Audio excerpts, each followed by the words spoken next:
नमस्कार मित्रों तथा माननीय जनों, आप सभी को आज की टॉपिक पर स्वागत करते हुए आज हम बात करेंगे भीष्म पितामह की, जब वे सरसैया पर लेटे गीता का प्रवचन कर रहे थे। आइए अब आगे की कथा प्रसंग में चलते हैं। भीष्म जब गीता का प्रवचन कर रहे थे तो द्रौपदी को हंसी क्यों आई। युधिष्ठिर भीष्म संवाद। महाभारत युद्ध के आरंभ में अर्जुन के मोह निवृत्ति के लिए भगवान कृष्ण ने स्वयं गीता का उपदेश दिया और युद्ध समापन के बाद युधिष्ठिर की मोह निवृत्ति के लिए भीष्म पितामह से उपदेश करवाया, जिसे भीष्म गीता कहते हैं। महाभारत युद्ध के पश्चात धर्मराज युधिष्ठिर भाई बंधुओं की मृत्यु से बहुत दुखी थे। कहीं प्रजा में विद्रोह न हो जाए, इस भय से डरे हुए थे। धर्म का ज्ञान प्राप्त करने के लिए कुरुक्षेत्र में जहाँ भीष्म पितामह शरशैया पर पड़े थे, वहां गए। उनके साथ सभी पांडव, श्रेष्ठ ऋषि और भगवान श्री कृष्ण भी थे। सभी ने पितामह को हाथ जोड़कर प्रणाम किया। इस अनोखे दृश्य को देखने के लिए स्वर्ग से देवगण भी पधारे। भीष्म पितामह ने सभी का यथोचित सत्कार किया। भगवान कृष्ण की पूजा की, धर्मपुत्रों को देखा। उनकी आंखें प्रेम के आंसुओं से भर गईं। कहा, पांडवों, न्याय और धर्म के मार्ग पर चलते रहने के बाद भी तुम लोगों को इतना कष्ट उठाना पड़ा। धर्मराज युधिष्ठिर, गदाधारी भीम, धनुर्धारी अर्जुन, चक्रधारी कृष्ण, इन सबके रहते हुए भी इतनी विपत्ति। ये चक्रधारी कृष्ण कब क्या करना चाहते हैं किसी को नहीं मालूम। युधिष्ठिर, अब तुम इस अनाथ प्रजा का पालन करो। इस श्री कृष्ण को, जिन्हें तुम अपना ममेरा भाई समझते हो, सारथी बनाने में भी संकोच नहीं किया। वे स्वयं परमात्मा हैं। भगवान दास और किंकर बनने के लिए भी तैयार हैं। भक्तमाल में कथा अंतर्यामी और धर्मनिष्ठ सेठ की एक कथा आती है, जहां भगवान ने उस सेठ के प्रेम के वशीभूत होकर किंकर अर्थात नौकर बनकर काम किया था। भगवान नौकर बनने के लिए भी तैयार हैं, बस कोई बनाने वाला चाहिए। तुम लोगों के प्रेम के अधीन होकर भगवान ने अर्जुन के रथ हाँकने में भी संकोच नहीं किया। इस प्रकार कहते हुए भीष्म ने कृष्ण की तरफ इशारा किया और कहा, मैंने आपकी बहुत प्रतीक्षा की। अब जब तक मैं प्राण न छोड़ूं तब तक आप मेरी प्रतीक्षा कीजिए। कृष्ण ने सोचा, अच्छी ड्यूटी लगाई। इनको तो इच्छा मृत्यु का वरदान मिला है, पता नहीं किस संवत्सर में प्राण छोड़े। भीष्म ने कहा, मैं लगता हुआ मुंह नहीं देखना चाहता, मैं आपका मुस्कुराता हुआ मुखमंडल देखना चाहता हूँ। कृष्ण ने अपने चेहरे पर मुस्कान बिखेरी। मुस्कान देखते ही भीष्म का हृदय आनंद से भर गया। चुभते हुए बाणों का सारा दर्द गायब हो गया।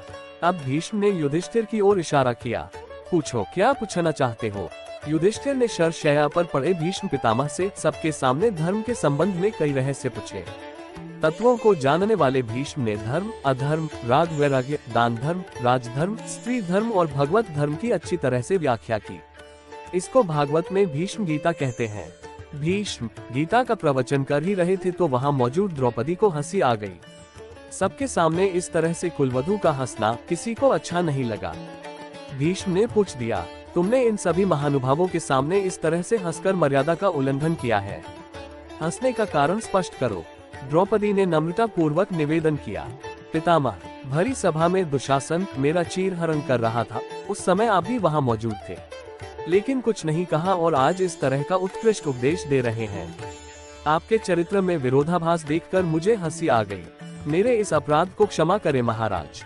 भीष्म का सिर लज्जा से नीचे झुक गया और कहा, दुर्योधन का दूषित अन्न खाने से मेरी बुद्धि भी दूषित हो गई थी। अब अर्जुन के बाणों से क्षत विक्षत हुए मेरे शरीर से निकली रक्त धारा में मेरी कलुषित बुद्धि भी निकल आ गई है। भागवत का एक सुंदर सा संदेश, दूषित अन्न हमारे तन मन को दूषित कर देता है, हमें बचना चाहिए। भीष्म पितामह धर्म का प्रवचन कर ही रहे थे कि उत्तरायण का समय आ गया। शास्त्रों में वर्णित है कि उत्तरायण में मृत्यु का फल मोक्ष है। दक्षिणायन में स्वर्ग का द्वार बंद रहता है और उत्तरायण में खुल जाता है, ऐसी शास्त्रीय मान्यता है। आज कितना अच्छा संयोग है। समय भी उत्तरायण और सामने कृष्ण भी उत्तरायण। उत्तरा के गर्भ में जाकर परीक्षित की रक्षा करने वाले भगवान भी तो उत्तरायण हैं। माघ शुक्ल पक्ष एकादशी का दिन था। अब इससे अधिक शुभ घड़ी कब आएगी। पितामह की इच्छा पूरी हुई। एकादशी का दिन था, इसलिए उन्होंने 11 श्लोकों में पुष्पिताग्र छंद में भगवान की स्तुति की।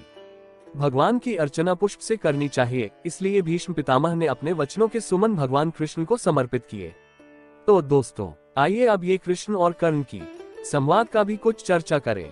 श्री कृष्ण का सर्वोत्तम जवाब सुनकर खुल जाएंगे ज्ञान चक्षु, जब कर्ण ने पूछा था मेरा दोष क्या था। महाभारत में कृष्ण और कर्ण का एक संवाद आपके बंद ज्ञान के दरवाजों को खोल सकता है। कर्ण ने कृष्ण से पूछा था कि उसका दोष क्या था। इसका जवाब श्री कृष्ण ने कुछ ऐसे दिया था। महाभारत में जब ये तय हो गया कि युद्ध ही अंतिम विकल्प है, तब भगवान श्री कृष्ण ने कर्ण को बुलावा भेजा और उससे बात की। भगवान श्री कृष्ण ने कर्ण को इस बातचीत की शुरुआत में ही पहली बार बताया था कि वह कुंती पुत्र है और पांडवों का बड़ा भाई है। इस लिहाज से उसे दुर्योधन का साथ छोड़कर पांडवों के साथ युद्ध करना चाहिए। लेकिन इन सारी बातों को सुनने के बाद भी सर्वप्रथम कर्ण ने दुर्योधन का साथ देने की ही बात की और साथ ही भगवान के समक्ष कई सवाल किए, और सभी सवालों के पीछे एक ही सवाल कि उसका दोष क्या था। भगवान श्री कृष्ण ने कर्ण को जो जवाब दिया वह आज के समय में भी उतना ही प्रासंगिक है और शायद हमेशा रहेगा। तो आइए जाने कर्ण और श्री कृष्ण के इस अद्भुत संवाद और जवाब से जुड़ा प्रकरण। कर्ण के सवाल भगवान श्री कृष्ण से, जन्म होते ही मेरी माँ ने मुझे त्याग दिया, क्या अवैध संतान होना मेरा दोष था? द्रोणाचार्य ने मुझे युद्ध सिखाने से मना कर दिया क्योंकि मैं क्षत्रिय पुत्र नहीं था, क्या ये मेरा दोष था?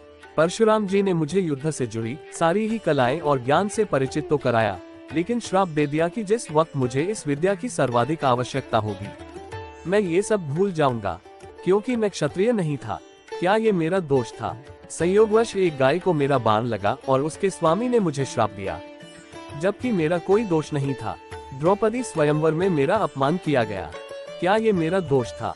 माता कुंती ने मुझे आखिर में मेरे जन्म रहस्य बताया, वह भी तब जब उनके बेटों पर संकट आया, क्या ये मेरा दोष था? जो कुछ भी मुझे प्राप्त हुआ है दुर्योधन के कारण मिला, क्या ये मेरा दोष था? तो अगर मैं दुर्योधन की तरफ से लड़ूं तो मैं गलत कहाँ हूँ? श्री कृष्ण ने तब कर्ण को दिया ऐसा जवाब और बताया, दोष कहाँ है? हे कर्ण, मेरा जन्म मेरे ही मामा के कारागार में हुआ। जन्म से पहले ही मृत्यु मेरी प्रतीक्षा में घात लगाए थी।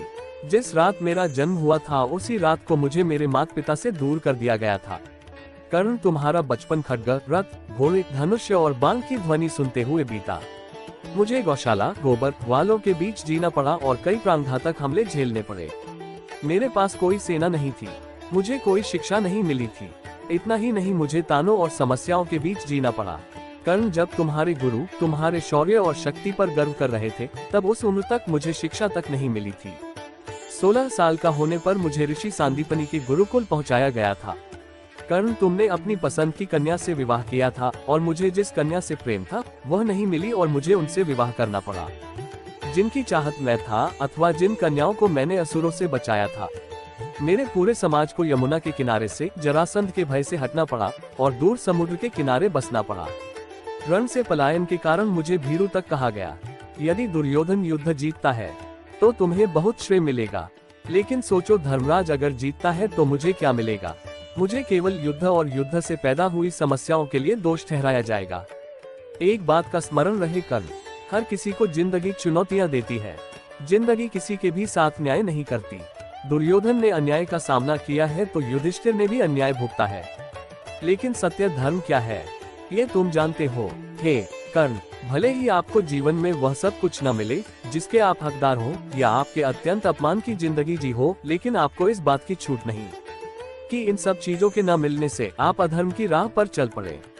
महत्व इस बात का है कि आप उस समय उस संकट का सामना कैसे करते हैं। तो मित्र जनों, आप सबको आज का प्रसंग कैसा लगा नीचे कमेंट बॉक्स में कमेंट करके जरूर बताइएगा। तो हम फिर मिलेंगे अगले एपिसोड में और कोई इंटरेस्टिंग विषय को लेकर। तब तक आप सब हमारे वीडियो देखते रहिएगा और लाइक शेयर के साथ साथ चैनल को सब्सक्राइब करके हमारी हौसले बढ़ाने में भरपूर सहायता कीजिएगा। तो मित्रों, अब मुझे अनुमति दीजिए। वीडियो को अंत तक देखने के लिए आप सबको बहुत बहुत धन्यवाद। आप सभी का समय शुभ रहे। जय श्री कृष्ण। राधे राधे कृष्ण।